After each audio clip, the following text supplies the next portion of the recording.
Hi guys, my name's Wendy. I am a Toronto-based Pipa teacher.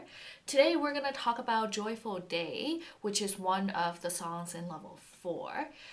This is going to be a two-part series. The first part is going to be the first half of just kind of like a tutorial as to what to expect, and also some of the more difficult techniques going through those and how to make the song sounds a little bit less plain. Let's get started. First of all, in the introduction, there is this 2 chords that we have to connect really smoothly. The first chord is actually 3-1, and then open string and open string. So we're supposed to connect this to the 5-1, open string and open string.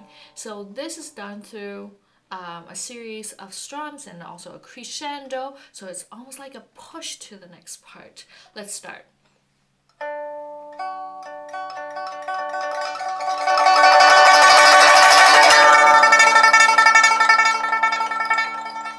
So this is very difficult because we have to make sure that this is a very dramatic push, and a lot of the students I've seen happen to not be able to do that very smoothly.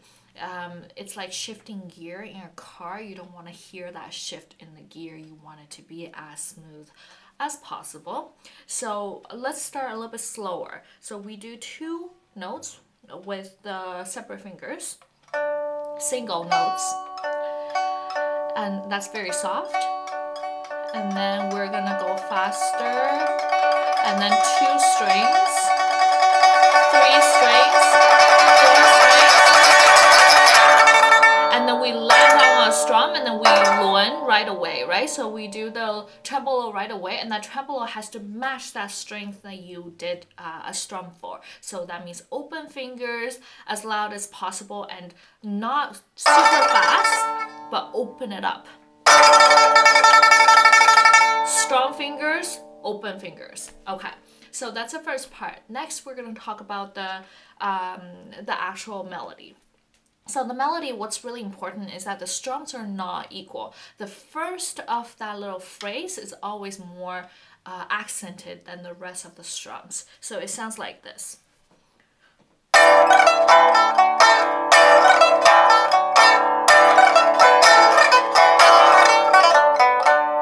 Okay, so this part you can hear that the first of the accent is always the strongest of that little phrase. Then all the other strums are more like decorative. And then the next part, we're supposed to be playing in the last little fret, and we can get that very, very soft.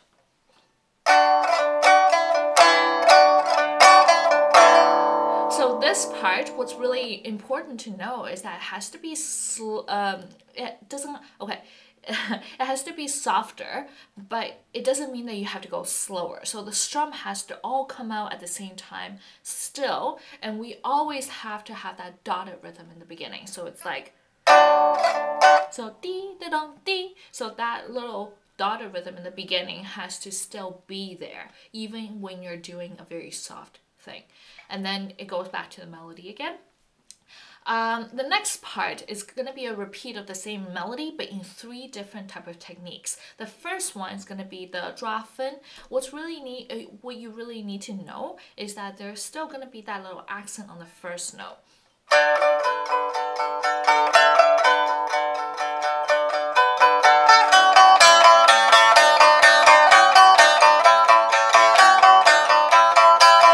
So this part, the next part is that transition. That transition, we need to practice our left hand because there's so many position changes all in a very short time, and a lot of people don't kind of make that connect. So we have to get it as smooth, like in a slur, as much as possible.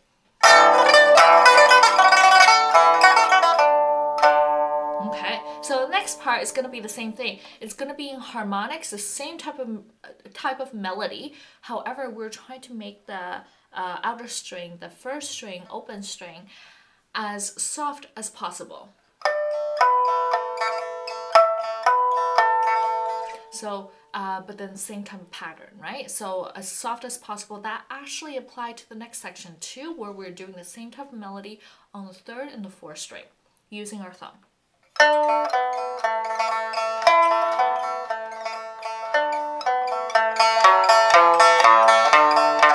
what's difficult about this is that our notes on the inner string has to connect. So even when we're doing the open string on the first string, our left hand doesn't let go. On top of that, our left hand has to have a little arch in the inside, so our palm has to be up, because if our palm drops at any point, it's going to touch the first open string, and then you're not going to have a very clear open string. Next part, we're going to talk about the 16 notes that's connecting. So I'm talking about this part.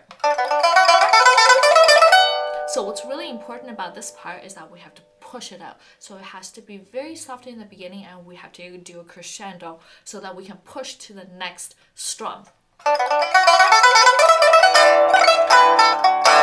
Okay, so after that we're doing the melody again. And the last thing I want to talk about in this video is actually that little transition between the fast, exciting part to the soft, mellow, and 轮指 portion.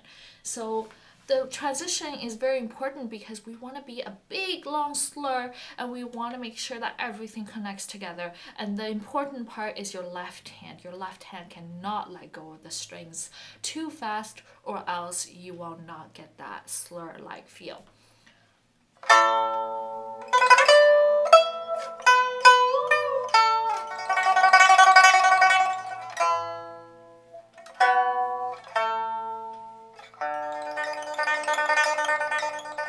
Okay, the other thing that we need to note is that our plucking is no longer sharp. We have to kind of like draw long notes with our right hand. Again, let's do that demonstration again. So you see that we're doing a little long thing. It's also more continuous, more slur-like, right? So we're not doing a quick one. We're doing...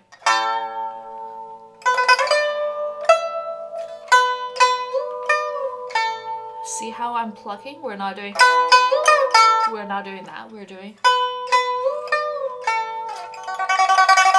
So that's also very important to make sure that the slur keeps on going. We're going to continue the part 2 a little bit later. We're going to do the 轮指 portion and also the fingering for the fast part later on.